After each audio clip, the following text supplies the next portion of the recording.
Nacionalismo e demência. Se é o M-traço fundamental que define a cultura brasileira e a singulariza entre todas, ele pode-se resumir numa palavra: nacionalismo. Nacionalismo não quer dizer aqui uma preferência chauvinista pelas criações locais. Ao contrário, nisto é proverbial nosso complexo de inferioridade ante o produto importado. Também não quer dizer união patriótica em defesa das aspirações nacionais. Nossa desunião, que beira o caos, é aliada tradicional dos interesses estrangeiros. O nacionalismo que orienta e inspira a nossa cultura é simplesmente a propensão de julgar as obras e ideias de brasileiros menos pelo seu valor intrínseco do que pela sua maior ou menor brasilidade típica. É a elevação da nacionalidade, enquanto tal, a supremo critério de valor. Tão profunda e arraigada é esta tendência, que a história da cultura nacional poderia, sem qualquer exagero ou mutilação, reduzir-se a uma linha coerente e única de desenvolvimento, que é a ascensão e vitória final deste critério sobre todos os outros. O sentimento nativista brota entre os poetas do Brasil colônia, de início como vaga mistura de amor à paisagem com ideias anti-lusitanas. Ganha força com a independência, tingindo de cor local, nos temas e na linguagem, as principais produções do romantismo, e torna-se um programa explícito com Gonçalves Dias. Em 1872, fazendo o balanço de 100 anos, Machado de Assis já assinala o instinto da nacionalidade como a principal marca da nossa literatura. O instinto torna-se militante e agressivo no modernismo de 1922, e na década seguinte ganha foros de profundidade científica na obra de Gilberto Freire, que inspira a uma multidão de escritores e investigadores um movimento pela redescoberta do Brasil.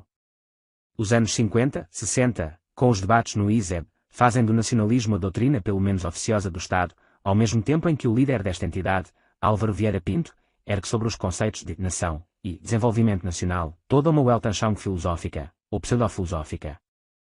A consagração suprema vem em 1988, quando a Assembleia Constituinte, nascida do mais amplo movimento popular de nossa história, estatui como cultura tudo quanto seja expressão do modo de vida do povo brasileiro. Aí o conceito de nacional sobreposta declaradamente a todos os demais critérios de valor de uma cultura, a beleza, a elevação moral, a eficácia no domínio sobre a natureza, a força pedagógica e até a veracidade pura e simples. Se é brasileiro expressivo, se é expressivamente brasileiro, é cultura. Paulo Coelho, por exemplo, ou Gugu Liberato. O nacionalismo é, neste sentido, um hábito ou pressuposto, compartilhado de maneira implícita ou explícita, consciente ou inconsciente, pela maioria das pessoas que se ocupam de cultura neste país. Antes de se pedir a um romance, por exemplo, que seja belo, profundo ou verdadeiro, exige-se que seja nacional, na linguagem e nos temas. Se ele tiver esta qualidade, a falta de quaisquer outras não parecerá grave. A recíproca não é verdadeira. Um romance belo, profundo, verdadeiro, mas que se passe noutro país ou seja escrito em português de Portugal, é automaticamente rejeitado para as trevas exteriores, não faz parte da nossa cultura. Assim, por exemplo, nossos educadores julgam muito natural impingir aos jovens a leitura de Joaquim Manuel de Macedo, de Bernardo Guimarães e de toda uma pleiade de autores de segunda ou terceira ordem, por serem tipicamente nacionais, ou típicos da formação histórica nacional, ao mesmo tempo em que se omite da educação literária qualquer menção a escritores de valor muito mais alto, como da Costa e Silva, por ser muito grego, José Geraldo Vieira, por ser excessivamente português, ou Hilda Ilse, por não ter raízes em nenhum lugar conhecido no sistema solar. Já houve quem, preferindo a simples nacionalidade dos temas à grandeza consumada de um clássico, pretendesse destronar Machado de Assis para colocar em seu lugar Lima Barreto, um escritor muito bom, sem dúvida, mas cujas realizações ficam obviamente aquém das promessas. Não é só na literatura que o critério da oportunidade histórica e local vence o valor universal. A música de Alberto Nepomuceno, um gênio superior, ainda hoje é preterida, como europeia, em favor da brasilidade de Cartão Postal de Guarani, ópera cujos inegáveis méritos, ironicamente, não dependem em nada de sua cota de brasilidade. No cinema, Alberto Cavalcanti foi rejeitado como um intrometido inglês, e Mário Peixoto como um francês enxertado de russo. O pecado capital, que justifica a pena de ostracismo, é sempre o mesmo, não tem nada a ver com a vida nacional. Como se fora do nacional não existisse vida. Às vezes a rejeição do não brasileiro tem conotações políticas definidas, na atmosfera de nacional-comunismo criada pelo casamento oportunista do PC com Estúlio, e que durou até a década de 70, ser alheio a temas brasileiros era o mesmo que ser reacionário. Glauber Rocha, intoxicado dessa atmosfera, escreveu asneiras incríveis contra Mário Peixoto. A obra de Peixoto sobreviveu. Mas Glauber, tendo por sua vez rompido depois com o nacionalismo de esquerda e passado a interessar-se cada vez mais por temas estrangeiros, foi dado pela inteligenzia como definitivamente esclerosado e morreu no exílio, amargurado e sozinho. Mas não rara a conotação política se inverte, sem que por isto o critério nacionalista perca a primazia. Vicente Ferreira da Silva era um reacionário de carteirinha, mas, como suas especulações mitológico-apocalipas têm um vago sabor de carnaval e macumba, até hoje atraem mais atenção do que as obras universalmente significativas de Maurílio Penido e Newton da Costa, porque um escreveu em francês e o outro só trata de equações lógico-matemáticas sem nacionalidade definida. Por motivos similares, a pseudofilosofia tupiniquim de Oswald de Andrade parece mais digna da atenção nacional do que a autêntica filosofia de Mário Ferreira dos Santos, talvez a única vocação filosófica plenamente realizada que o Brasil já produziu. Homens de igual tendência política podem também ser colocados em campos opostos pela simples diferença na dose de brasilidade. Eis o que escreve Eduardo Portela sobre o maior dos nossos críticos e historiadores literários, Otto Maria Carpox, austríaco de nascimento. A literatura brasileira em suas mãos é submetida a um monstruoso processo de escamoteação. Operando com esquemas mentais que são os seus mas não são os nossos, ele revela uma total incapacidade de entender que o que em nós é específico, individualizador, é o nosso caráter. Neste último caso, pelo menos, a calúnia a um mestre não escapou ao castigo divino. Portela terminou ministro do Sarney. Mas seu besteirol anti-Carpox é elucidativo. Revela o miolo do fenómeno. Pois nosso nacionalismo consiste substancialmente nisto, na recusa obstinada de nos deixarmos compreender e julgar por quaisquer critérios que o restante da humanidade admita como válidos para si, pela reivindicação de uma originalidade tão profunda que escapa aos parâmetros conhecidos da inteligência universal e requer outras normas de julgamento, específicas e individualizadoras, impróprias para quaisquer outros seres humanos e válidas somente para nós. Esta reivindicação é um leitmotiv, um refrão infindavelmente repetido na nossa cultura. A todo momento protesta-se contra a aplicação, ao nosso caso, de critérios alienígenas. A nós não se aplica o materialismo histórico, nem a dialética de Hegel, nem a sociologia de Weber, nem a lógica de Aristóteles, a álgebra elementar, a física de Einstein ou os 10 mandamentos. Para julgar o que é brasileiro, só um critério brasileiro.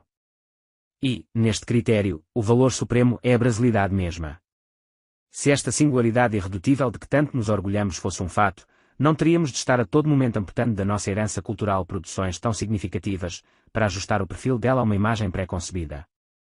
Provavelmente não somos realmente tão singulares como pretendem Portela e Tutti Quanti. Mas numa coisa certamente o somos, nesta mania mesma de sacrificar, em prol de uma originalidade estereotípica, os mais autênticos valores. Pois nenhuma outra nação, por mais rica de cultura que fosse, jamais se deu ao luxo perdulário de rejeitar uma parte do seu patrimônio sob a alegação de estar ele contaminado de estrangeirismo. Que historiador da literatura inglesa aceitaria excluir dela Joseph Conrad, por ser um polonês de nascimento que escreve em inglês afrancesado histórias que se passam na América Latina e na África? Quem, nos EUA, pensou em negar a Henry James seu lugar de relevo na literatura americana, por ter ele se naturalizado inglês e escrito quase sempre sobre temas europeus?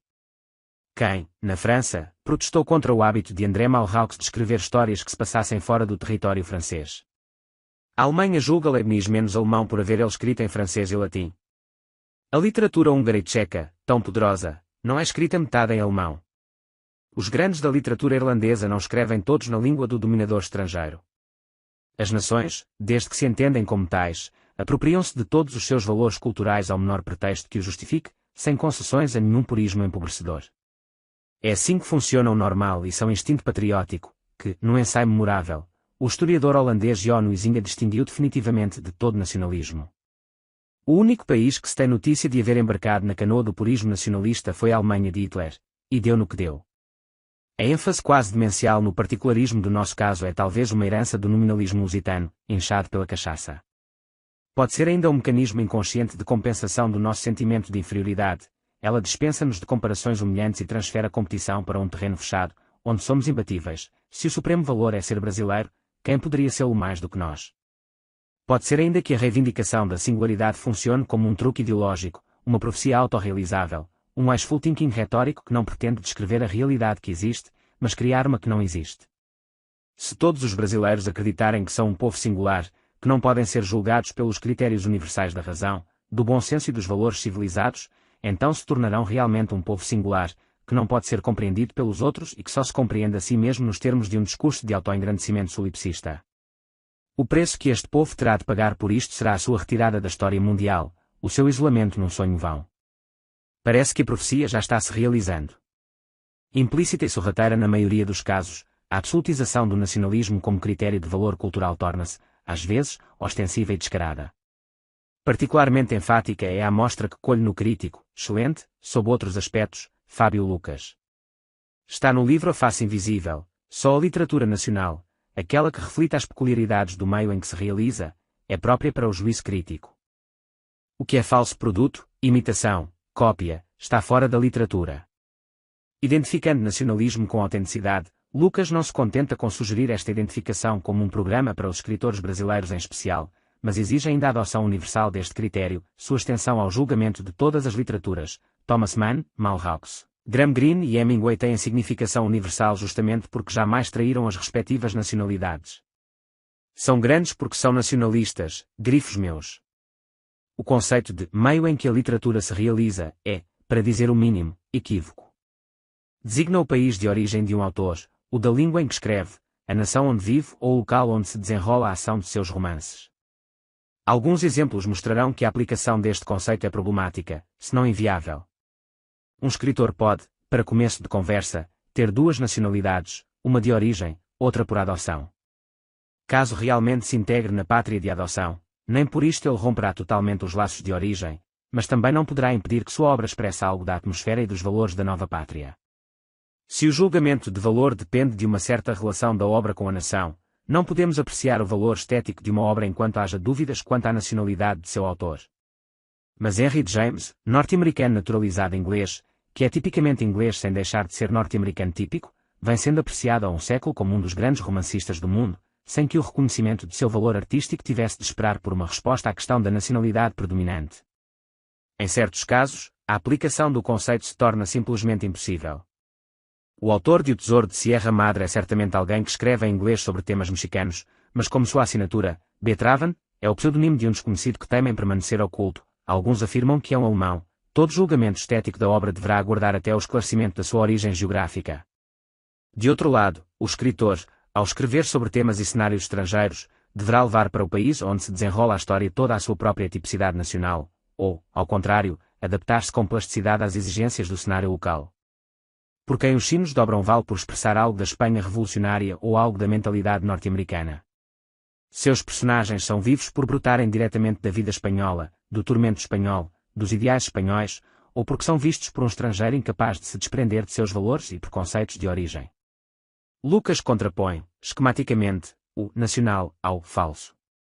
Nacional vale, portanto, por sinônimo de autêntico, e o autêntico, aqui, significa o arraigamento na vida concreta, por oposição ao estereótipo, ao esquema abstrato e cerebrino. Porém, os exemplos mencionados acima mostram que, na produção do autêntico, a fidelidade a um cenário estrangeiro, a sentimentos estrangeiros, a valores estrangeiros, pode ser tão decisiva quanto o arraigamento num país de origem, ou mais. Lucas toma a espécie pelo gênero. O nacionalismo é uma espécie, uma das muitas espécies de autenticidade, de fidelidade à vida, de vitória da imaginação artística sobre o abstratismo e o artificialismo, uma espécie entre muitas outras de autenticidade, e não a autenticidade enquanto tal, e nem mesmo a forma primordial dela. Ademais, o conceito é autocontraditório, pois Lucas se recusa a considerar como verdadeiramente nacionais as obras que, embora típicas, sejam ruins, a crítica tem de valer-se do que é expressivo. O simplório, o ingênuo, o pueril são irrelevantes, não fazem literatura. Sempre que se diz romance nacional está-se no pressuposto da obra autêntica. Desnecessário, portanto, distinguir. A crítica que defende a prática da literatura nacional, o faz levando em consideração a boa literatura. Nem poderia ser de outra forma, p. 153. Ora, como podemos julgar a qualidade das obras pelo seu nacionalismo se, para admiti-las como nacionalistas temos de dar por pressuposta a sua boa qualidade? Consideraremos bons todos os vinhos que forem franceses, porém negaremos a condição de franceses aos vinhos que não forem bons. Tostinos é fresquinho porque vende mais ou vende mais porque é fresquinho.